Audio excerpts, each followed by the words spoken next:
Hi y'all, today I'm going to show you how to make gluten-free golden eggs. These are so special, y'all. Everybody who's ever tasted them just raves about them. They're little vanilla cakes that are rolled in melted butter and dredged in sugar, and OMG, are they fabulous. So let's get into it and I'll show you how to make them. In this bowl, I have 2 3/4 cups plus 2 tablespoons or 403 grams of Kim's gluten-free all-purpose flour blend, and I'm adding to that 1 tablespoon of baking powder, a teaspoon of salt, and a 1/4 teaspoon of grated nutmeg. This nutmeg is, well, the combination of the nutmeg and then just a dash of cinnamon in the coating just makes these cakes so unforgettable, y'all. And that's it. I'm just whisking this together. That's our dry ingredients. And I'll set these aside. And now I'll grab my stand mixer. And I already have a 1/2 cup or 120 ml of heavy cream in my bowl. And I'm just whipping this to like soft, in between soft and stiff peaks. Y'all, this recipe is actually from Gazina Prado, who is an extraordinary pastry chef. I have every single one of her cookbooks, I think, because she makes stuff that just speaks to me like no other. Now, none of her cookbooks are gluten-free, but I make them and turn them into gluten-free stuff. So I made these little cakes years ago, and I absolutely fell in love with them from the get-go. So I just had to make them for the blog and share them with y'all. And if I share them with any person I know, they just go nuts for them. They're like, what is it about these eggs? They are so good. And they're just so simple, as you'll see. Now we're whipping the cream first, and then we're going to put it in the fridge and use it later. All right, this looks good. I'm just going to transfer this to a small bowl, and I'll put it in the fridge for now. We'll come back to it later, like I said. All right, I'm using the very same bowl without the need to dirty another one or clean this one because it's just really not necessary. It's just a little heavy cream in there. So I'm going to cream my butter and sugar together now. This is 1 cup or 226 grams of softened butter and 2 cups or 400 grams of sugar. And for that really light texture that these cakes are really known for, that people just crave them for, I really need to cream this mixture for a while, like 3 to 5 minutes at least. So I'll see you back here in that time and we'll check it out. All right, it's been about 3 minutes, so let's check it. I can already tell it's lighter in color and the texture looks perfect. Okay, now I can add the eggs. There are 5 eggs in these little babies, and I'll add them one at a time, waiting for each one to completely disappear before adding the next.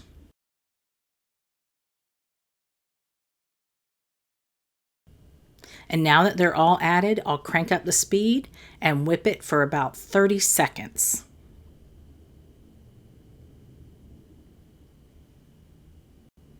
I almost forgot the vanilla, y'all. Gotta have vanilla. It is a vanilla cake after all. And this is a teaspoon, 1, 2 teaspoons, give or take. You know, I never, very rarely measure vanilla.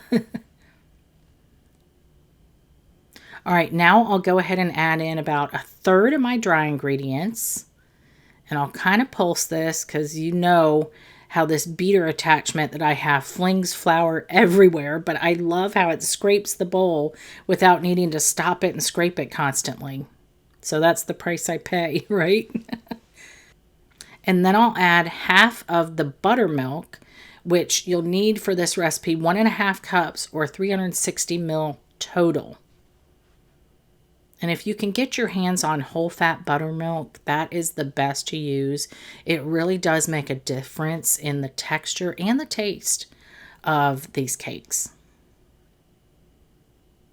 And I'll just continue alternating, adding them in like this until everything has made it in the bowl.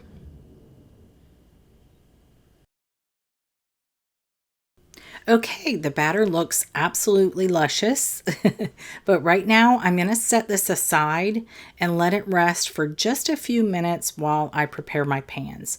I often find that letting gluten-free cake batter rest for just a few minutes, like 5 to 10 max, really helps with the texture of the final cake. Now let's talk about the pans. I have had these pans for years.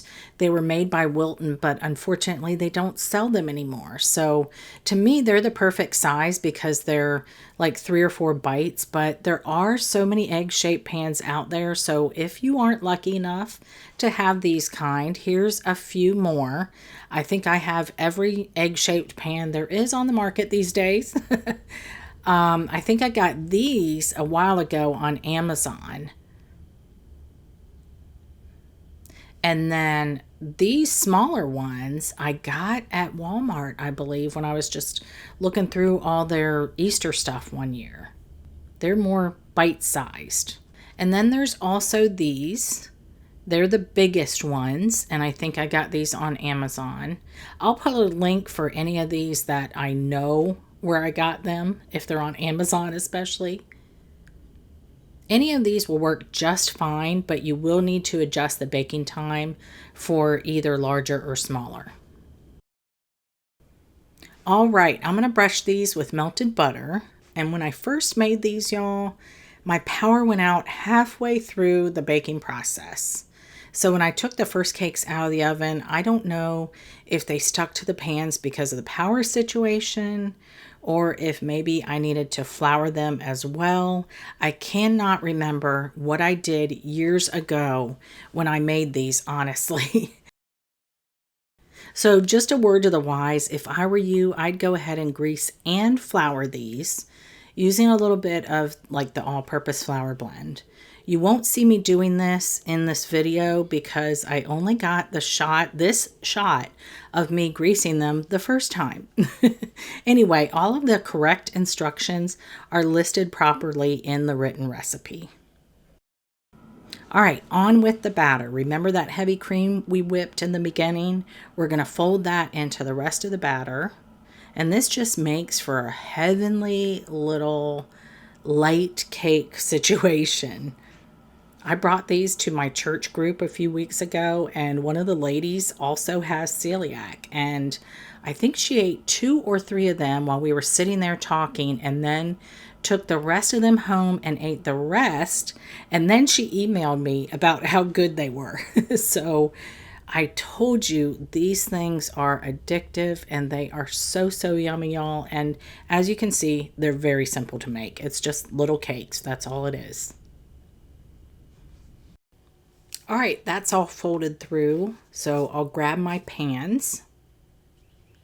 And I like to use 2 spoons to put the batter in the egg indentations because I find like a scoop, a round scoop, just doesn't work too well because these are oblong shaped. So it makes it a little more difficult. But you can use a scoop if you'd rather. Fill them up a little less than to the top, like maybe 1/4 of an inch from the top.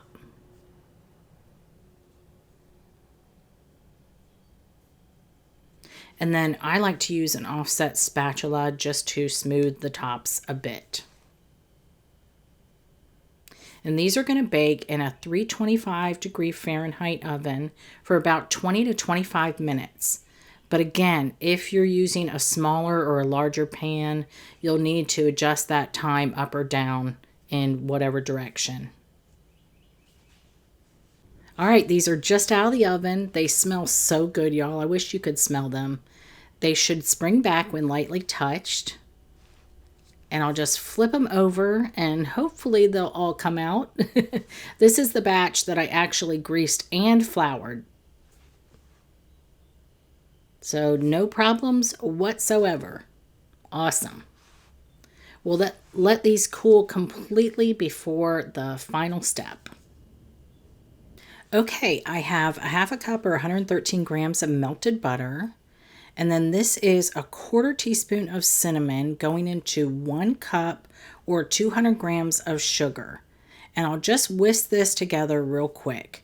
you won't actually taste the cinnamon much, but it gives like a backdrop flavor that no one can really identify because it's mostly the sugar. It's not like a cinnamon sugar dusted treat or anything like that. It just, nobody can ever identify it, but they just love that taste nonetheless.